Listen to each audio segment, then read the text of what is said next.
नमस्कार प्यारे विद्यार्थियों, आप सभी का मैं चंद्र सिंह अपने चैनल पर हार्दिक स्वागत करता हूं। प्यारे विद्यार्थियों, कक्षा 3 के लिए पर्यावरण स्टडी का यानी पर्यावरण अध्ययन का आपका ये व्हाट्सएप बेस्ट क्विज है और विशेष है इसलिए कि ये RSC/RT NS क्विज अभ्यास है जो कि आपका नवंबर दिसंबर के अंदर राष्ट्रीय स्तर पर जो एग्ज़ाम होने वाला है उसमें आप भाग लेंगे, उसका ये बेस है।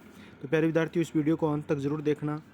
वीडियो पसंद आ जाए तो लाइक कर देना। अभी तक चैनल सब्सक्राइब नहीं किया तो चैनल को भी सब्सक्राइब कर दो तथा बेल आइकन भी क्लिक कर दो। प्यारे विद्यार्थियों, आगे बढ़ते हैं। कक्षा 3 का पर्यावरण अध्ययन जो आज ही बेस्ट क्विज जारी हुआ है। मीरा के घर के सामने एक परिवार आया जो सड़क किनारे गाड़ी में रहता है। वह लोहे का काम करता है। वह परिवार है कौन सा? गाड़िया लोहार, कालबेलिया, बंजारा, रंगास्वामी। तो कौन सा है? गाड़िया लोहार, पहला ही उत्तर है। प्यारे विद्यार्थियों, आगे बढ़ते हैं। प्रश्न नंबर 2, आपको आलू की सब्जी बनानी है। आप किस बर्तन में बनाएंगे? परात में, कटोरी में, कढ़ाई में, थाली में। तो प्यारे बच्चों, कढ़ाई में बनाई जाती है, थाली में, कटोरी में खाई जाती है और परात में आटा गूंदा जाता है, लेकिन कढ़ाई के अंदर ही आलू की सब्जी बनाई जाती है। अगला प्रश्न आपकी स्क्रीन पर आ गया। मोटापा कम करने के लिए निर्मला को डॉक्टर ने कच्ची खाई जाने वाली भोज्य सामग्री खाने को कहा। बताओ आप उसे खाने में क्या परोसोगे? गाजर ककड़ी का सलाद, सब्जी, खीर पूड़ी और चावल। तो गाजर ककड़ी का सलाद, गाजर ककड़ी का सलाद आप परोसोगे। जो कच्ची सामग्री है, सब्जी बनाई हुई है, खीर पूड़ी भी बनाई हुई है और चावल भी बनाए हुए होते हैं, वैसे सीधे खाना उचित भी नहीं है। तो आपका पहला ही उत्तर है। NS क्विज है ये। राष्ट्रीय स्तर पर राजस्थान पिछले साल दूसरे स्थान पर रहा था और वो आपकी बदौलत, आप अच्छे ढंग से पढ़ें, तैयार करें तो राजस्थान को प्रथम स्थान पर भी ला सकते हैं। पानी के बारे में कौन सा वाक्य गलत है? नदी तालाब का पानी सीधा पीने योग्य होता है। बरसात का सारा पानी नलियों में बह जाता है, नालियों में बह जाता है। नदी तालाब का सारा पानी भाप बनकर उड़ जाता है। आजकल पीने के पानी की कमी होती जा रही है। तो और तो सही बात है, अभी पीने के पानी की कमी हो रही है, पीने के पानी की कमी हो रही है। और नदी तालाब का सारा पानी भाप बनकर उड़ जाता है, बरसात का सारा पानी नालियों में बह जाता है, लेकिन नदी तालाब का पानी सीधा पीने योग्य नहीं है। उसमें कोई फिटकरी वगैरह या साफ छान कर या उसको उबाल कर पिया जाए तो अच्छा होगा, अन्यथा दूषित होता है। पहला उत्तर है। आगे बढ़ते हैं दूसरे प्रश्न की ओर। पानी लेते समय डंडीदार लोटे का उपयोग क्यों करना चाहिए? ताकि हाथ की गंदगी मटके में ना जाए, ताकि हवा के जीवाणु पानी में प्रवेश न करे, ताकि सब मटके को न चूसके, ताकि मटके टूटे नहीं।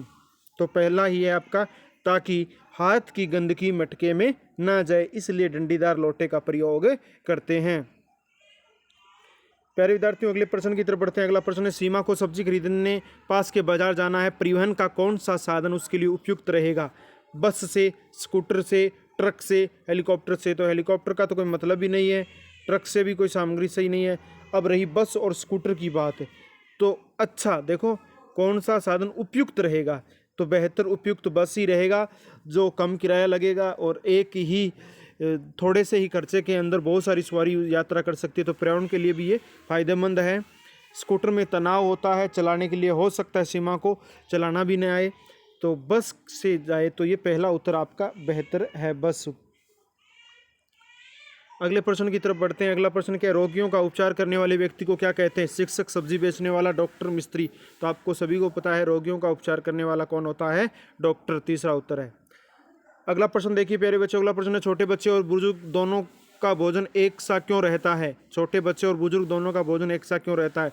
दोनों कम काम करते हैं, दोनों साथ रहते हैं, दोनों के दांत कम होते हैं, दोनों साथ घूमते हैं। तो आपका पहला उत्तर है, या दोनों कम काम करते नहीं है, दोनों साथ रहे, दोनों के दांत कम होते हैं। भोजन एक सा क्यों रहता है? दांत कम होते हैं या कमज़ोर होते हैं, छोटे होते हैं।